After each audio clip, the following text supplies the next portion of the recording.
की 9 विधानसभा सीटों पर हुए उपचुनाव के लिए मतगणना शनिवार सुबह 8 बजे से शुरू हो जाएगी और यूपी के मीरापुर, कुंदरकी, सीसामऊ, कटेहरी, फूलपुर, मंझवा, गाजियाबाद, करहल और खैर सीट पर जो उपचुनाव हुआ था 20 नवंबर को, उसके बाद नतीजे का दिन आज है और नतीजों का राज्य की विधानसभा की स्थिति पर सीधा असर नहीं पड़ेगा, लेकिन सियासी असर जरूर देखने को मिलेगा। उपचुनाव को लोकसभा चुनाव के बाद बीजेपी और समाजवादी पार्टी के बीच पहली बड़ी कड़ी टक्कर के रूप में देखा जा रहा है और बीजेपी ने 2022 के विधानसभा चुनाव में गाजियाबाद सदर, खैर और फूलपुर सीट जीती थी। मंझवा में बीजेपी की सहयोगी निषाद पार्टी ने जीत हासिल की थी। समाजवादी पार्टी ने करहल, कुंदरकी, कटेहरी और सीसामऊ सीटें जीती थी। मीरापुर सीट आरएलडी के खाते में गई थी और अब जो कि एनडीए का हिस्सा है, तो कांग्रेस ने उपचुनाव नहीं लड़ा, लेकिन सपा को समर्थन दिया है।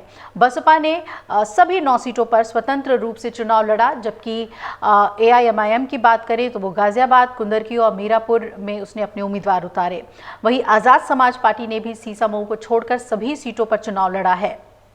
सीसामऊ विधानसभा सीट का रिजल्ट सबसे पहले आने की संभावना है। सीसामऊ में सबसे कम 20 राउंड है, इसलिए आप मान के चलिए कि सीसामऊ के नतीजे जो हैं वो हम आपको सबसे पहले बताएंगे।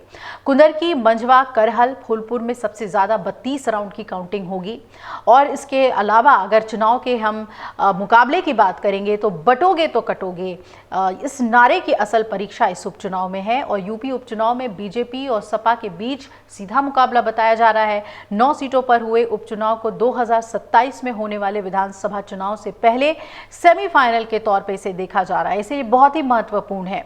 चुनाव प्रचार के दौरान आपको याद होगा सीएम योगी आदित्यनाथ और अखिलेश यादव के बीच ही सीधी टक्कर देखने को मिली। सीएम योगी के चर्चित नारे बटोगे तो कटोगे की असल परीक्षा इसी उपचुनाव में होने वाली है। इस नारे की शुरुआत उत्तर प्रदेश से ही हुई थी और हरियाणा चुनाव प्रचार के दौरान भी ये नारा चर्चा में आया और फिर महाराष्ट्र और झारखंड चुनाव में भी इस नारे ने खूब सुर्खियां बटोरी।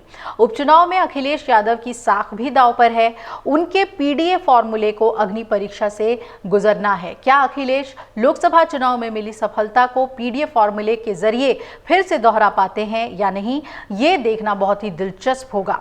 उपचुनाव में अखिलेश ने मुस्लिम फैक्टर को आजमाया है। उन्होंने 4 मुस्लिम उम्मीदवार उतारे, वहीं बीजेपी ने ओबीसी चेहरे पर दांव खेला और इधर देर रात सपा सुप्रीमो अखिलेश यादव ने अपने कार्यकर्ताओं से अपील करते हुए कहा कि यूपी के विधानसभा उपचुनाव में चुनाव आयोग और इंडिया गठबंधन सपा के सभी 9 सीटों के उम्मीदवारों से अपील है कि कल सुबह ये निश्चित करें कि नियम के मुताबिक पोस्टल बैलेट पहले गिने जाएं और फिर ईवीएम मशीनों के वोटों की मतगणना हो।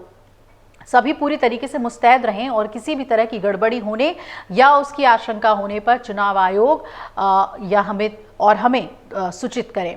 चुनाव आयोग से ये आश्वासन मिला है कि कोई भी अनियमितता नहीं होगी।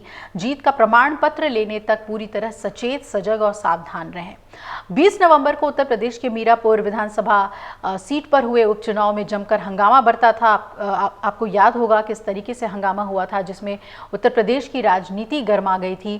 23 नवंबर को होने वाली मतगणना से ठीक पहले मुजफ्फरनगर में समाजवादी पार्टी ने चुनाव आयोग को एक चिट्ठी भी लिखी कि 52 बूथों पर रीपोलिंग कराई जाए और पार्टी का कहना है कि उन्होंने उन बूथों पर रीपोलिंग की मांग की है जहां पर मतदान के दिन पुलिस प्रशासन ने मतदाताओं को डरा धमकाकर लाठीचार्ज करके उन्हें मतदान के लिए रोककर उन पर ज्यादती की गई थी। तो ये उनकी तरफ से मांग तो की गई है रिपोलिंग की, लेकिन आज नतीजे आने वाले हैं और उन सभी जो आरोप प्रत्यारोप है उसके बीच में जो जनता है वो अपना फैसला सुनाएगी और तेजी से आपको यूपी उपचुनाव के हम रुझान बताएंगे और नतीजे भी बताएंगे। अगर आप ये वीडियो YouTube पर देख रहे हैं तो हमारे चैनल को सब्सक्राइब कर बेल आइकन दबाएं और Facebook पर देख रहे हैं तो हमारे पेज को लाइक करें।